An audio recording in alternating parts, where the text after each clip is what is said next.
That way you can get some blessings for going forward in your life. This is one seva that should not be, none of the sevas should be skipped, but this is a very important, it's part of the top 5 daily hearing of the Bhagavatam. Nam Sankirtan Sadhu Sangha, which we're always doing, all of us together. Dham Seva and the worship of deities. None of these should, and what you're also doing when you make prasad and all these things. And the Dham Seva, we'll have to figure out how you do like that. But these things should not be neglected in any sadhaka's journey. So, before we begin, maybe we'll just read what we read yesterday. Oh, dear friends, here is that very personality of Godhead who's attractive and... this one.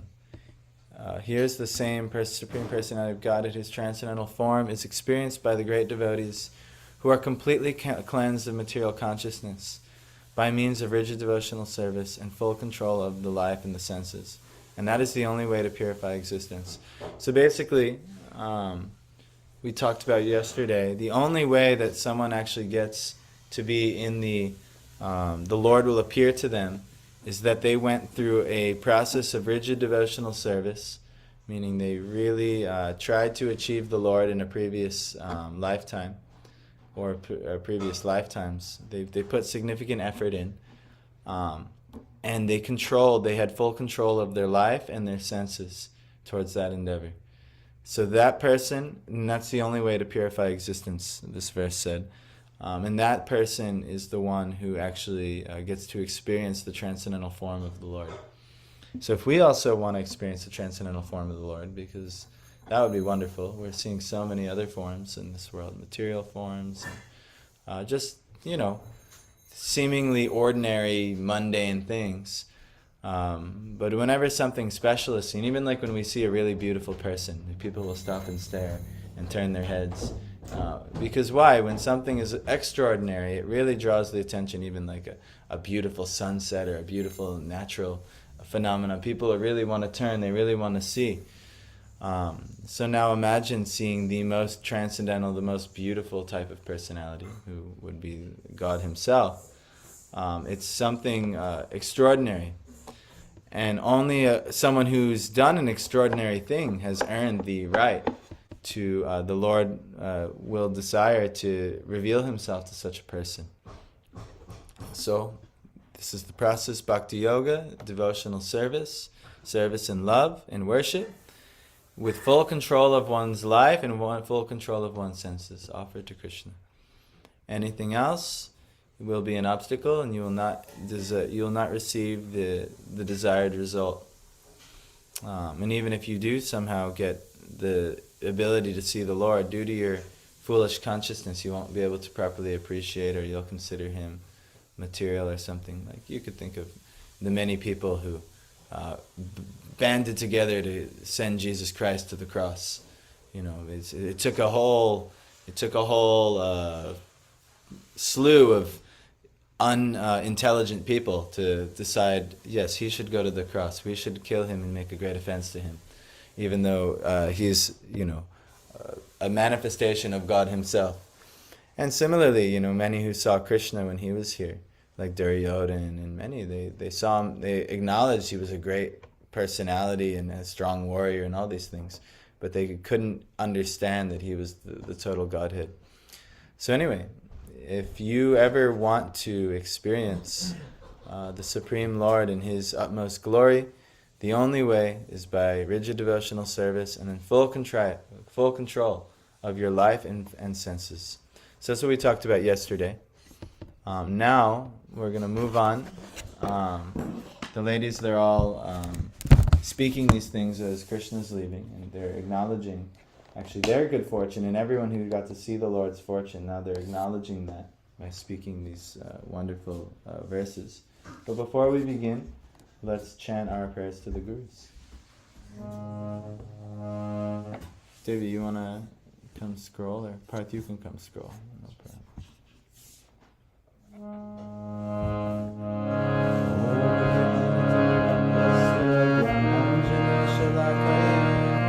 Chakshara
So all the wonderful spiritual personalities we just invoked, called, who have continued this lineage of knowledge all the way down to us, we have called upon their mercy, even if we didn't even realize that's what we were doing. That's what the meaning of the mantras were, at least.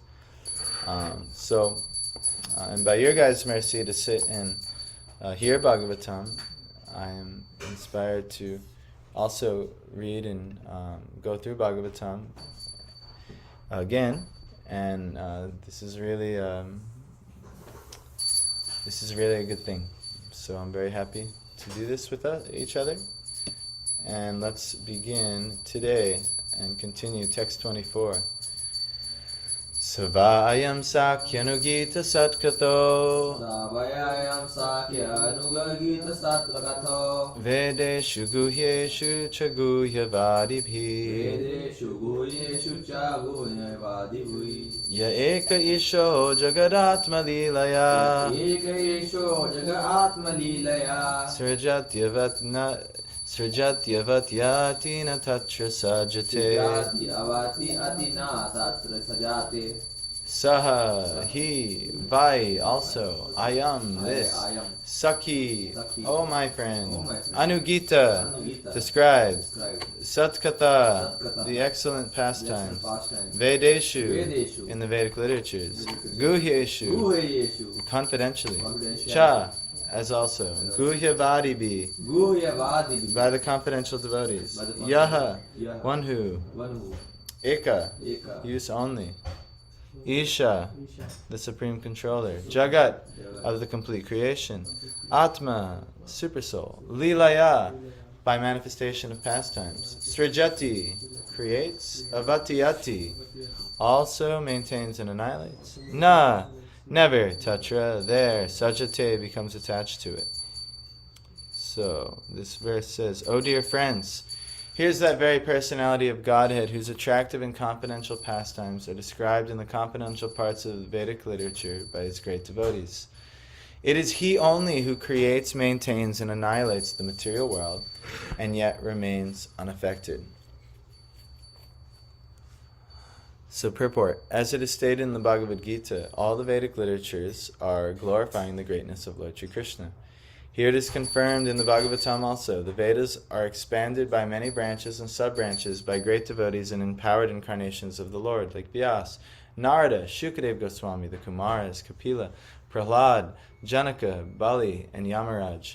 But in the Srimad Bhagavatam especially, the confidential parts of his activities are described by the confidential devotee Shukadeva Goswami.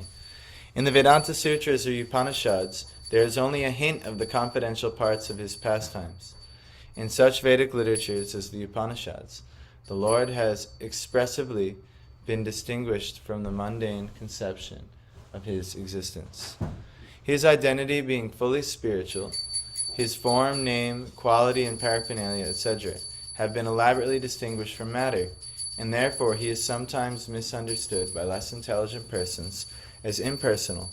But factually he is the Supreme Person, Bhagavan, and he is partially represented as Paramatma, or impersonal Brahman.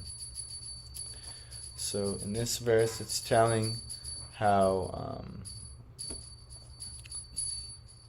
the Lord is coming in many different Vedic Shastras. This isn't the first Shastra that's describing the Lord. And how the Vedic Shastras, they come about. These great authorities who are either great devotees of the Lord or empowered incarnations of the Lord in different ages, they share different Shastras and scriptures, and then you get different Puranas and so on. So this one is spoken by Shukadeva Goswami, who's a great authority. And when we hear, these are very attractive and confidential pastimes. These are not things that are common knowledge to people. Even, we talk to many people, right? And even the Indian folk, we tell them about Bhagavad Gita. Yes, I've heard Bhagavad Gita. And Bhagavad Gita it starts with pretty, not ordinary, but, it's approachable knowledge by the mass of people, and then gets into more confidential, and more confidential. And this Bhagavatam will get into even very, very confidential knowledge of the Lord. And very confidential and attractive too. It's very attractive. But ultimately it can, if you hear it without the proper context, you can have a lot of misconceptions, and it could ultimately, through those misconceptions, you can do all kinds of abominable or stupid things. The Lord seeming like he did this lusty activity over here, so I also want to do lusty activities over here. Or the Lord, he chastised and killed demons like this, so let me also chastise and kill demons, or let me take these things on my own hand. So there's a proper understanding of the Lord's position, and ultimately how he associates with different tiers of devotees. So this will be all explained in the Bhagavatam, and it's coming. But they're glorifying how attractive his leelas are, how attractive his pastimes are. And then when we come across the leelas, it's very attractive actually. If you've taken the time, just go through Krishna's leela, like that Krishna book. Have you ever read the Krishna book? You read the Krishna book? That was my first book I read. That's what I was attracted to. All Prabhupada's philosophy I was not attracted to at all. I said, oh my gosh, he wants me to do this rule? Poppycock, hogwash. I didn't want anything to do with all these things. But the pastimes of Krishna were very attractive. So I was like, I'll tolerate this author until I can get through. And then by the end, he actually completely transformed me. By him just over and over again beating me with my mind with a stick. Eventually I realized, wow, he's really convicted. I thought maybe he was a cheater or something. No, there's no one who could not strive for sex life or anything like this. There's no one who could give up all these intoxications and find pleasure just in, a life like this. This is crazy. But then by the end I realized maybe he has something. And when I actually read his Bhagavad Gita, I realized, he's not making up his own philosophy. He's just speaking Krishna's philosophy. And I'm just stupid. Because I read Bhagavad Gita a few times, but I made my own philosophy. I'd say, I think it means this. And it's not at all what it meant. But I didn't have proper context, and I thought it would be very wise to make my own philosophy. But anyhow, that's what got me. The attractive leelas of Krishna. Just, somehow or other, I was I just want to know what happens next. I want to see what he does with the gopis. I want to see what he's doing over here. And then next thing you know, I didn't even know there was a whole another set of leelas, the Dwarka leelas, or I would have got the next book. But I just read part 1, and just Vrindavan leela. But maybe that's all I needed. And so on. So when you read you hear of the attractive and confidential pastimes, which are described in these confidential parts of Vedic literature, like the Srimad Bhagavatam,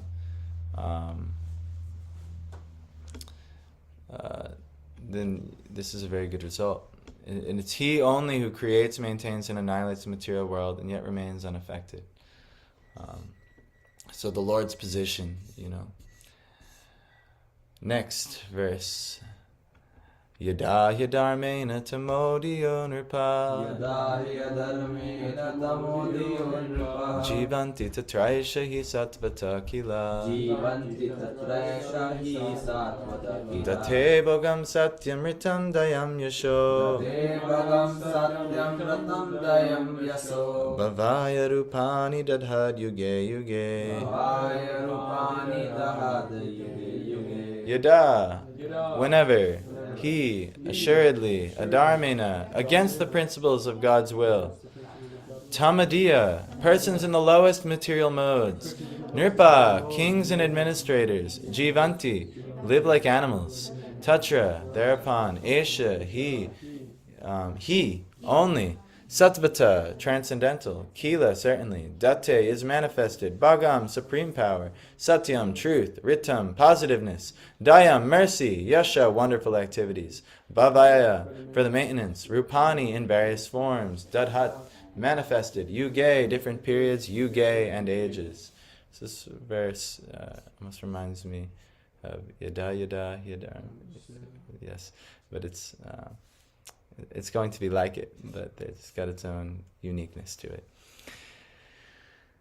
So whenever there are kings and administrators living like animals in the lowest modes of existence, the Lord in his transcendental form manifests his supreme power, the truth positive, shows special mercy to the faithful, performs wonderful activities, and manifests various transcendental forms as is necessary in different periods and ages.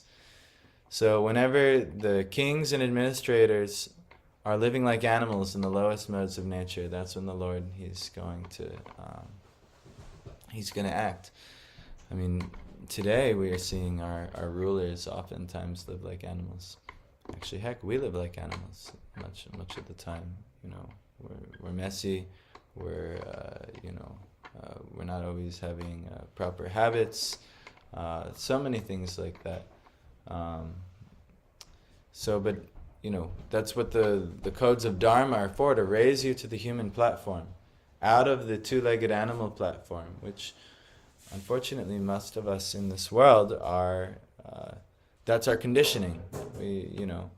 If we saw food immediately, no prayer, no contemplation, no gratitude, just, senses, let me enjoy the senses. Many of us, there was a phase in my life, if I saw a pretty lady, I would be drooling and, go run over immediately or something like this. Maybe not literally, but like this. This is our tendency. But ultimately there's God's will, but we practice adharmina, or the principles against God's will. But we have to learn what is the proper way to act. What is the proper way to do all my duties? This is all mentioned in the Vedic literatures.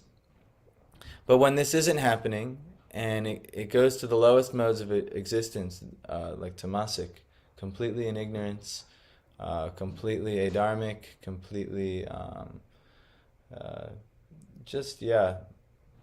not good, then the Lord's like, okay, I must interject here, I must intervene.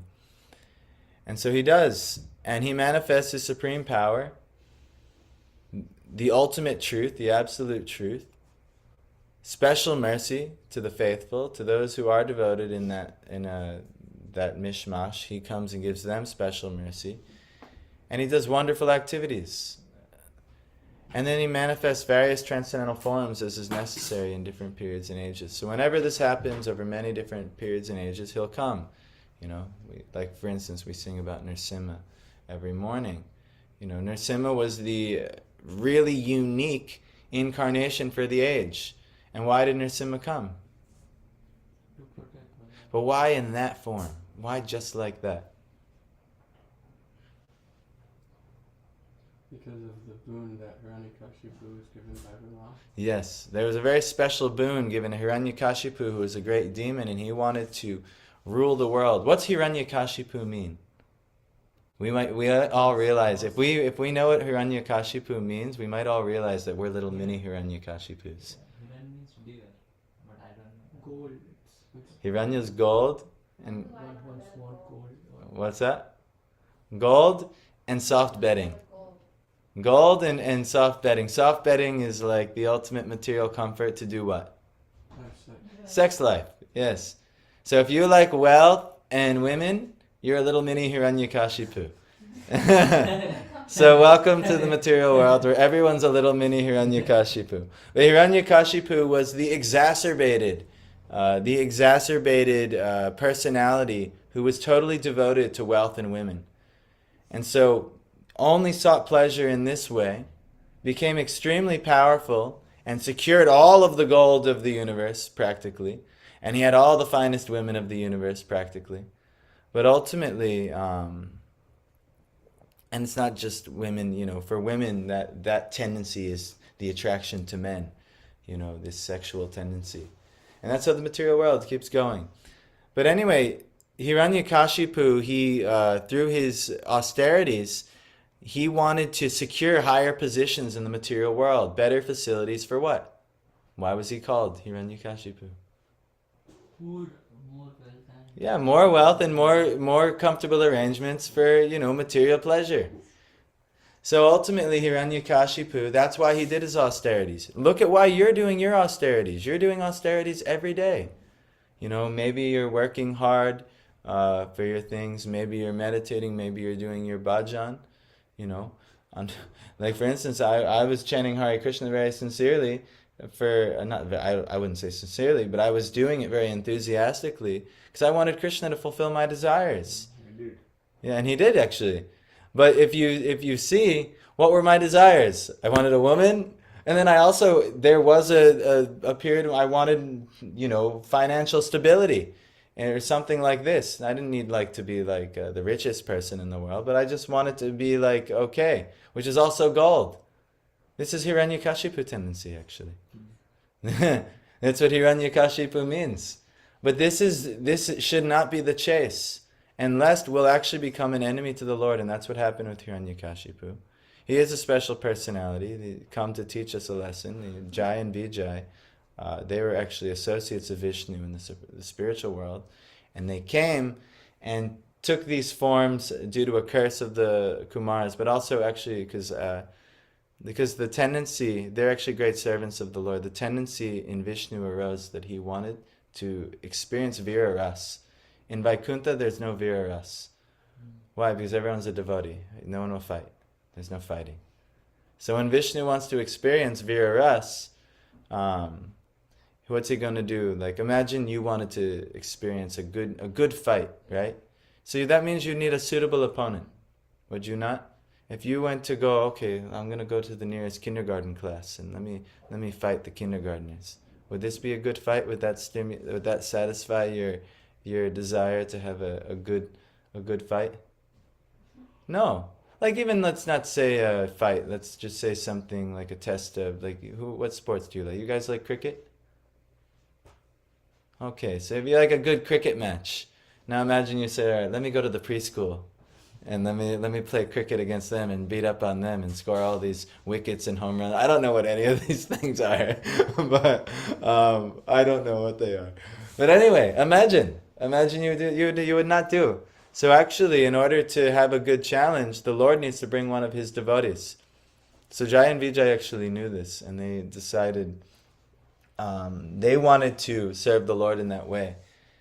And so when that desire arose in them, then the Kumaras went to Vaikuntha, and then the whole arrangement happened, and then they get cursed. This is later in the Bhagavatam, you'll see. But don't think you can actually fall from Vaikuntha due to being overcome by lower modes of nature, because they don't exist up there. But because they wanted to serve the Lord, a circumstance was created that they can come to the material world and actually take the form of demons to give the Lord His cherished good fight that He's looking for, like a good test of strength. So like this, and also to show the world these things. So Hiranyakashipu is the person of gold and women. That's when, and look at what you want. It's probably wealth at some degree or women. Is it not? Is this not, is this not lingering? We must be very careful. Because right now we're just little baby Hiranyakashipus. But if we start getting these things in suitable amounts, it will intoxicate us, and then we'll become bigger and bigger Hiranyakashipus. And then we become greater and greater enemies of the Lord. So this is the great danger. Not to, that's why we say, I don't want wealth, I don't want women, I don't want fame or followers, I just want your what? Yeah, your causeless devotional service, which is a great mercy as well. So that's all we should really want, actually. And then we can be on the right track and actually become a dear servant of the Lord. So anyway, why did I even say that? You just read the translation. Yes. Well, He shows His special mercy to the faithful as well. There's many there are many involved that, like for instance in Ram Leela, there were many devotees who were waiting for him, like Shabri. She was a great ascetic, waiting in the caves for hundreds of years, waiting for Ram to arrive. And then he came just to that place in his Leela just for her. And so on. So there are many, and Krishna did it many times as well. There's great devotees. There's a king in Mathura. There's so many different kings and devotees in different places. Krishna, when he does his Leela, he comes just for those. So anyway, you become a great devotee, and then Krishna will make an arrangement for you as well. Purport: as mentioned above, the cosmic creation is the property of the Supreme Lord. This is the basic philosophy of Ishopanishad. Everything is the property of the Supreme Being. No one should encroach upon the property of the Supreme Lord. One should accept only what is kindly awarded by him. This is kind of hard to practice. Pretty much whatever one's quote is, whatever one is made easily available, that's yours to work with. And don't take any more, any less. So like that. Therefore the earth or any other planet or universe is the absolute property of the Lord. The living beings are certainly his parts and parcels, or sons, and thus every one of them has a right to live at the mercy of the Lord, to execute his prescribed work. No one therefore can encroach upon the right of another individual man or animal without being so sanctioned by the Lord. The king or the administrator is the representative of the Lord to look after the management of the Lord's will. He must therefore be a recognized person like Maharaj Yudhishthira or Parikshit. Such kings have full responsibility and knowledge from authorities about the administration of the world. But at times, due to the influence of the ignorance mode of material nature, tamoguna, the lowest of the material modes, kings and administrators come into power without knowledge and responsibility, and such foolish administrators live like animals for the sake of their own personal interest. The result is that the whole atmosphere becomes surcharged with anarchy and vicious elements. Nepotism. What is nepotism? Favor from your parents in the industry. Like, you will give your child... like family interests and things. The practice among those with power influenced by favoring relatives, friends, or associates. I see. Very nice. So, like nepotism. We see, right, the last president, he just pardoned all of his family members against any crimes that they did. And he made a bunch of legislation in the Ukraine region to benefit his family. Even this one up here in Syracuse, I think it has to do with Jill Biden's family members were really big in the Micron deal. They benefited tremendously from it. So anyway, this is what the standard for animalistic leadership. And I'm not saying Donald Trump is better because look at his vicious language and all kinds of things like that. He's also doing crazy things as well.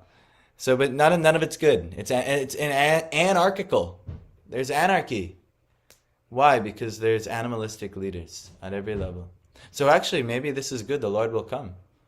Actually, in Chaitanya Mahaprabhu has come. You just see a lot of the Mughal leaders. What they were doing to India, and then the many conquering and animalistic things that were happening there, vicious things, the burning of temples and things like that. Chaitanya Mahaprabhu came right in that time, and he did, an amazing thing. Did many wonderful things. So even now, we can spread Chaitanya Mahaprabhu's mercy and teachings, and maybe we can counter it a little bit, and we'll see. But nepotism, bribery, cheating, aggression, and therefore famine, epidemic, war, and similar other disturbing features become prominent in human society.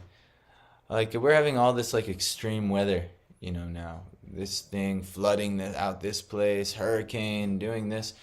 When I was a kid, it wasn't this bad. It wasn't fires everywhere. These are symptoms of many disturbing features, wars all the time. And, many people even say that, I don't know if you've ever heard of these things, but they have, technologies that can create weather They have technologies that can create all these natural disasters. What's to speak of fire? Advanced arsenry. Who knows what's happening and who's doing what. But no matter what's happening, it's all due to we're ruled by vicious people, and who knows what low levels they'll stoop to. But we luckily in this trying times, we did have an incarnation of the Lord fairly recently. 500 years ago is not very far at all. And we should wholeheartedly understand, what does this Lord want from us in this age? And we should do like that. We should put our Hiranyakashipu interest to the side and say, well, what does the Lord want? And then we'll be glorified. No one glorifies Hiranyakashipu. We sing how we're so happy the Lord killed him every morning, right? No one will glorify for the rich after they leave. No one will glorify those who enjoyed with many women or enjoyed lots of sexual enjoyments in their life. No one will glorify that person. I don't know, who is this? Hugh Hefner. You know who Hugh Hefner is? Playboy. Yeah, he was the guy who made Playboy. And I think he passed away a few years ago.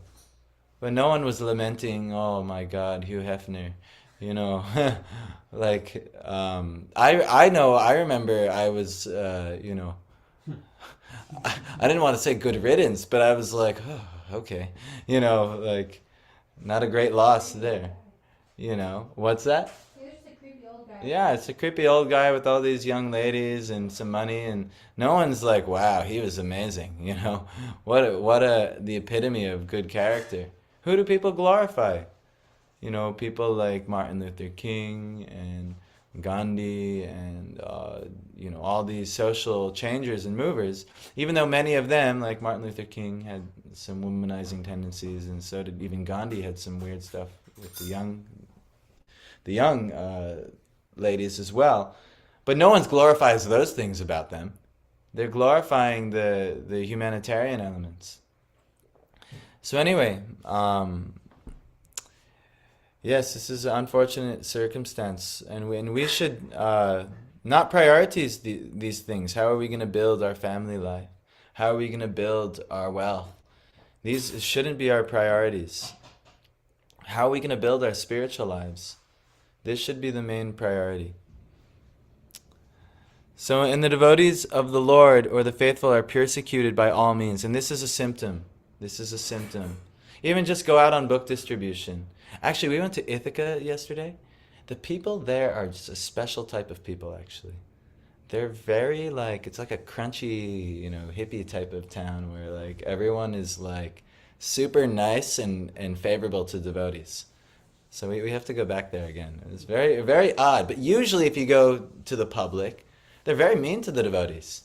No one is at all interested to hear anything about God. I had one person be mean to me yesterday, demanding to see my permit, and I realized that this is a nobody, but I was a little nervous because he was so arrogant and so I was like, oh man, am I gonna get and have some enforcement come? But I realized nothing ever happened. But anyway, he was just, I think, trying to be a jerk. But regardless, this is the symptom of when society gets really bad. The devotees of the Lord and the faithful, they're persecuted by all means. So all these symptoms indicate the time of an incarnation of the Lord to reestablish the principles of religion and to vanquish the maladministrators. This is also confirmed in the Bhagavad Gita. With the appearance of Duryodhan in this world, Krishna had to come. And Kamsa, these vicious, and Jarasandha, these were vicious administrators who were really persecuting the devotees. The whole Yadu dynasty by Kamsa had been spread apart. So anyway, the Lord then appears in his transcendental form without any tinge of material qualities. He descends just to keep the state of his creation in a normal condition. The normal condition is that the Lord has provided each and every planet with all the needs of the native living beings. They can happily live and execute their predestined occupations to attain salvation at the end, following the rules and regulations mentioned in the revealed scriptures. So that's the normal condition. And actually, we still have that to some degree. If we practice nicely, we follow the scriptures, and we acquire our needs under license of the Lord's system, then no problem. We can happily live and execute all of our duties, and we can get salvation at the end. We can get free from this material world. But this material world is created to satisfy the whims of the Nitya Buddha, or everlasting conditioned souls, just as naughty boys are provided with playing cradles. What's a playing cradle? Yeah. Playing cradle? Yeah, what's a... Naughty boys are provided playing cradles.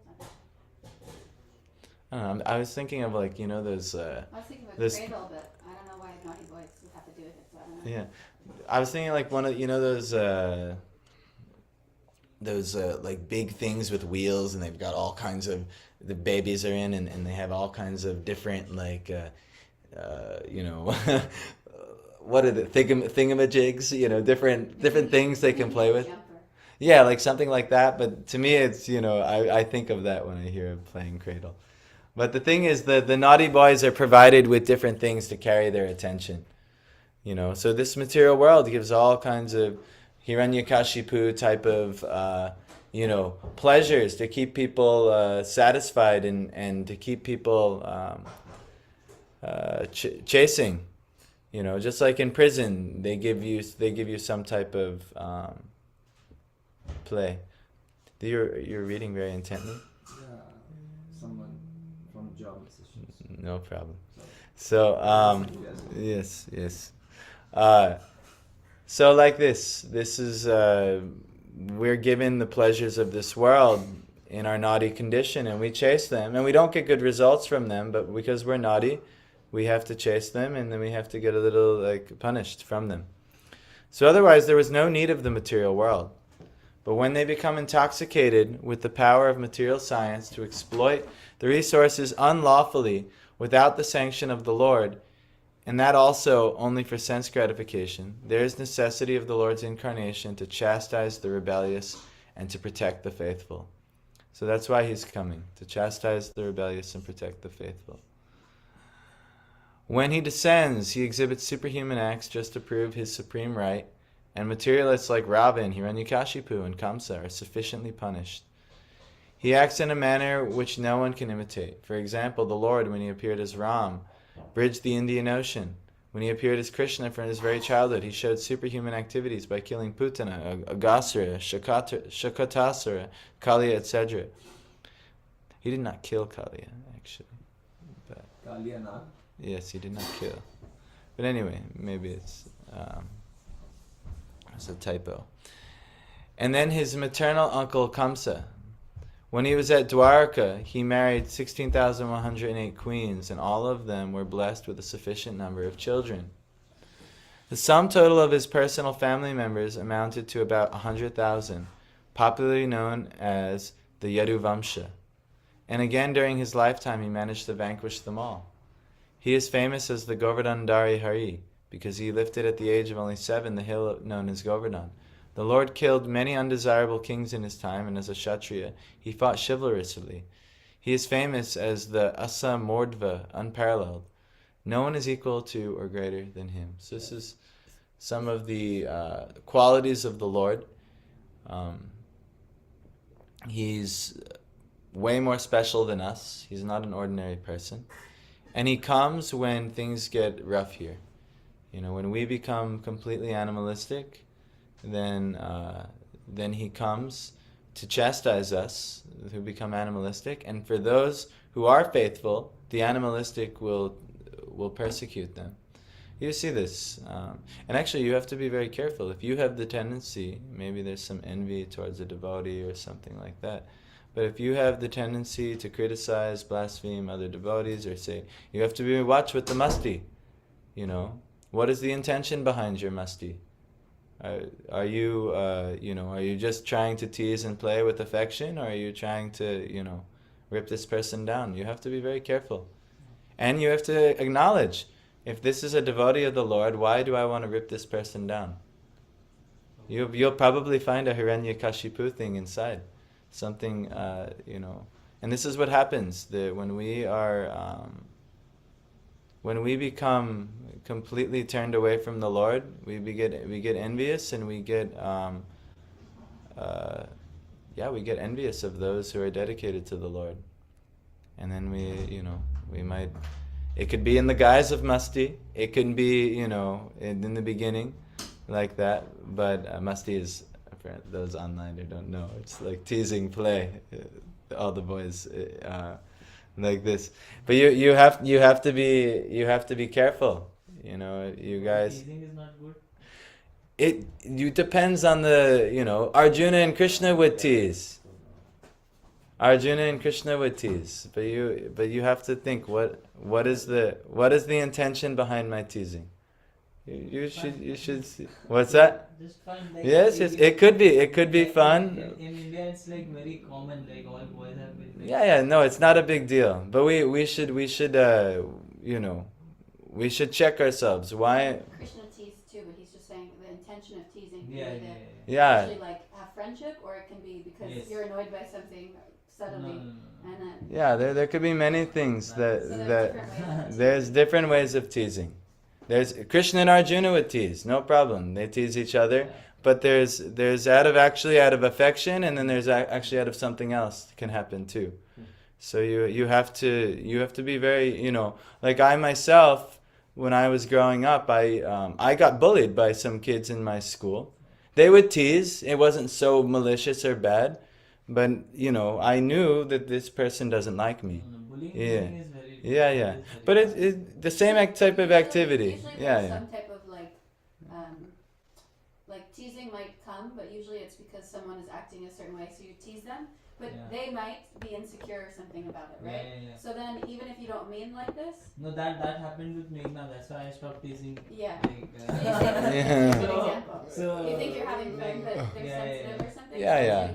Then you shouldn't like play. No? Yeah. But you also, teasing is fine, especially amongst boys in the ashram. It's good, but we should really evaluate, why do I have the need to, why am I saying like this? Is it really out of affection, or am I insecure in something?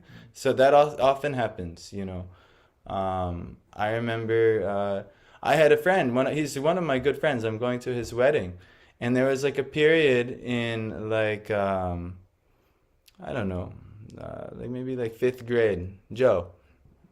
And when I was in like 5th grade, he used to wear he was actually much better looking than I am. He still is much better looking than I am. Actually, if you see, I have some pretty healthy habits that are preserving my youth, maybe a little better. But he had much better genetic looking. But still, I forget what happened, but he was wearing like his dress in such a way that wasn't, so aesthetically pleasing. And I was like, oh, here's my opportunity to cut him down, And so like this, we started like a little bullying campaign, like this. But it had nothing to do with his, if I was out of love and affection for him, I was like, oh, this is nice dressing, and, things like this. And I do have love and affection. He is actually my good friend. But, the teasing was coming out of an insecurity that I had. So we have to really evaluate, what is all of our intentions? How are we interacting? Because, when we come to the point where we're persecuting devotees, we're giving devotees a hard time, what's the number one offense to the holy name? What's the number one blocker? Yes. What's the number one blocker to your chance of praying with the Lord? So we have to be so exceedingly careful with the Vaishnavas. Now you should have friendship, and you should pal around, but you should search your heart. Is this coming from affection? If it's not coming from affection, then it has to be. It's not going to give you a good result, and actually, it could create an offense and like this. Like even Rupa Goswami, and especially if they're insecure, you never know. Like we saw Brijesh the other day. It didn't. I was there. It didn't seem very bad, but it really hurt her feelings. So like that, we have to be very careful.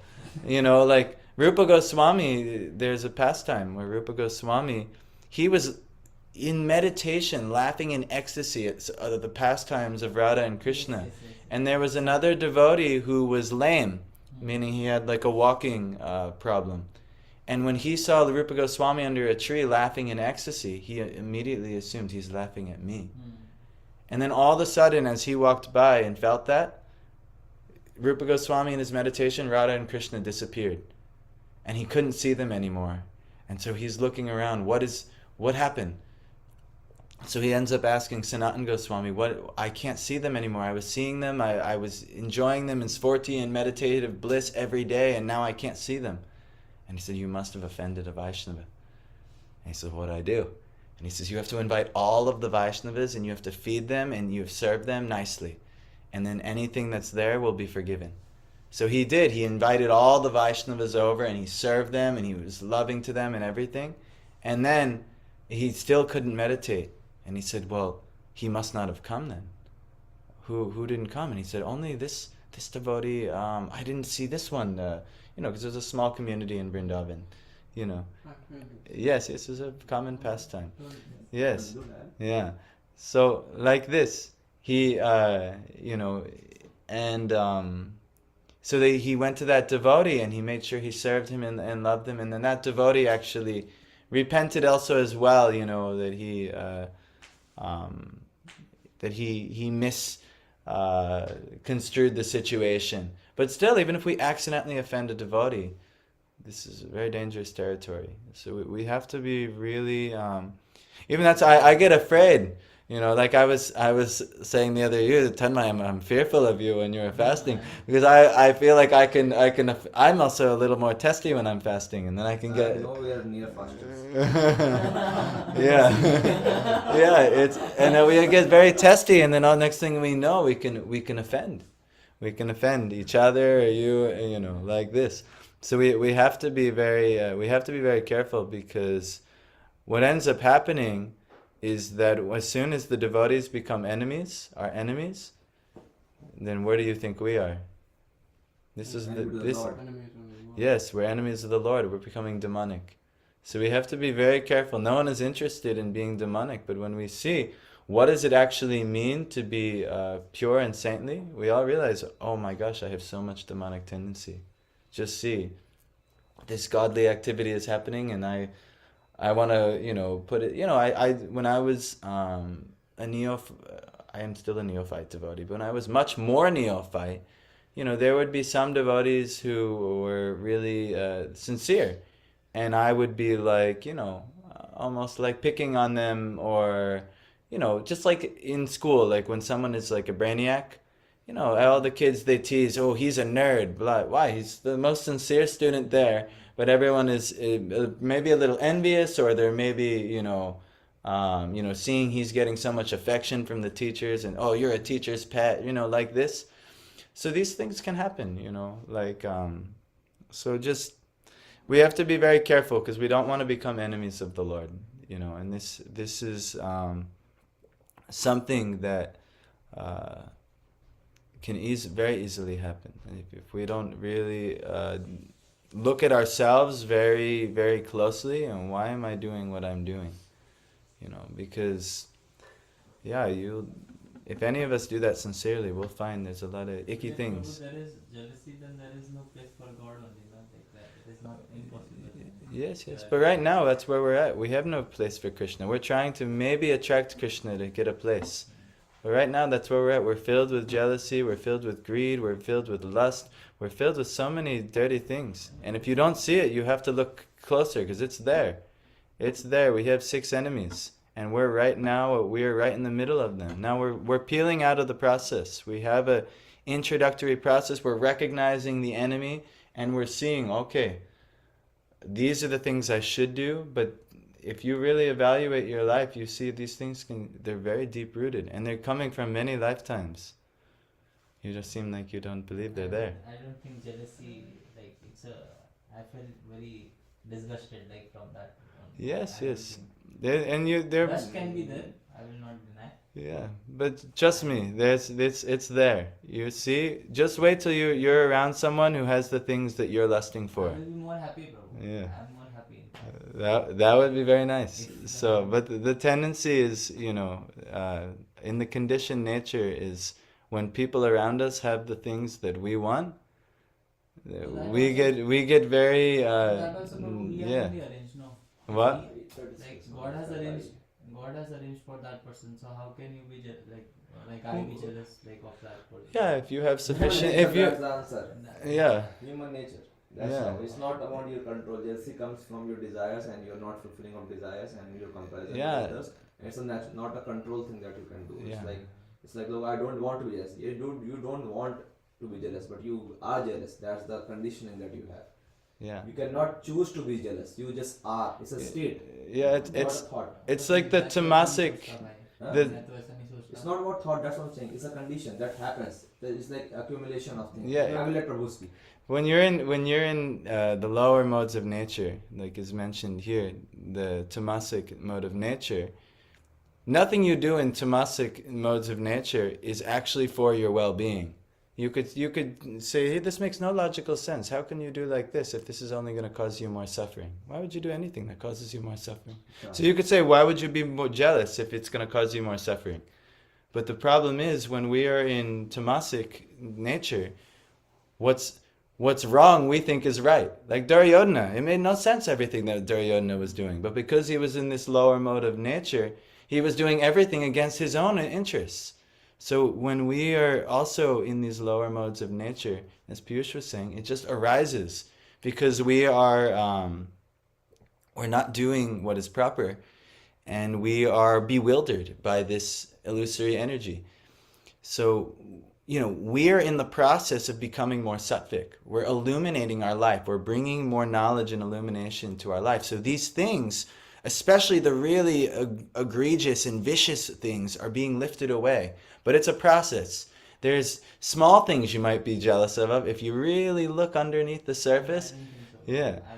So not saying, I will tell you for myself, there's many subtlety things where I'm not nearly as envious as I once was, but there are certain things now I still will find myself getting envious of, and even in the guise of spiritual things, like, oh look, how does this one, he can memorize all these verses, how come, why can't I do this? And it has nothing to do with them, but like it's also like Prabhu, but different strengths and ability, it's by his grace, like it's being provided. So how can say suppose he might be good at something, like Parth is good at something, Piyush might be good at something, you might then how can I be like jealous? Everyone has something good and they will have some bad quality, that will be there, no? no, it's true, but the kind of the conditioned nature is to be the controller and the enjoyer, to be the best. I have just a question for him. Like, it's just like, for example, you are creating a music, okay, and someone other is creating the same music on the same platform, okay, okay, and the thing is, you started at the same time, and you had the same resources, but somewhere or other that person got ahead of you. But the underlying feeling is, okay, I want that. What happened to him? Do you have the desire or not? No, Yes or no answer? see, it comes. It's not an explanation. It's yes or no answer. It's not yes. It is yes or no answer. Yes or no depend. It comes from the intention. If you are thinking, oh, how did he get? I also want. No. Then that is jealousy. If it is like, oh, he got. How can I do it? Then that is a different. No, you understand it now. Like, okay, I have to see this as an approach. But if We will get into this, Yeah. but here's my conclusion. if this comparison, Yes. then there is jealousy. Yes. Intention. Yes. The conclusion is this. None of us are free from the anartha nivritti stage. If you're not seeing these things, you have to look harder. And then when you become very sincere, you will see these things. Rupa Goswami, he has a really heartfelt prayer in the Padyavali, just saying how vicious of a personality he is. And he is far better than us. And he is finding so many vicious tendencies in himself. This is a level of humility. If we can't see it, we just have not reached that level of humility yet. But actually, if we really scour and look really deep within our heart and evaluate our nature, the conditioned nature is not good. And until we've reached a state of pure love for God or pure devotion, there is going to be plenty in there that is not good. So that's the conclusion. You two can scuffle it out on, on how that looks in your life. You guys can do that. But we have to end today. Even Prabhupada says actually that like the reason that people eat meat is because they're envious of animals. They're envious in the sense that they want to taste them, that they're so much willing to kill them. So even that is envy. Like even that. So there's like really subtle kind of implications within everything. And I know I grew up eating meat. You grew up eating meat. I'll say you. I don't know who else. Yes. Anyway, so like it's all around envy. Like the reason we're here is this envious nature of Krishna. So yeah, it's coming from Krishna. But we were envious of Krishna, and that's why we're here in the first place. So why wouldn't we be envious of others that are getting empowered by Krishna in different ways, even though it's very subtle? Yeah, I mean, I never thought of that as envy, but it was like maybe condition of like I want to enjoy. Well, it's all about your enjoyment. Yeah. It's not about And so when we see others enjoy, the envious nature is like we don't like it. It makes us sad. When others are enjoying, because we're conditioned like, oh, I'm sad. It's not like, No, you can also enjoy. No, it's like It's like as long as you're enjoying, people also can enjoy. But as long as you're enjoying, if you're not enjoying, and then they're enjoying that thing, the conditioned nature is to be very envious, But like that.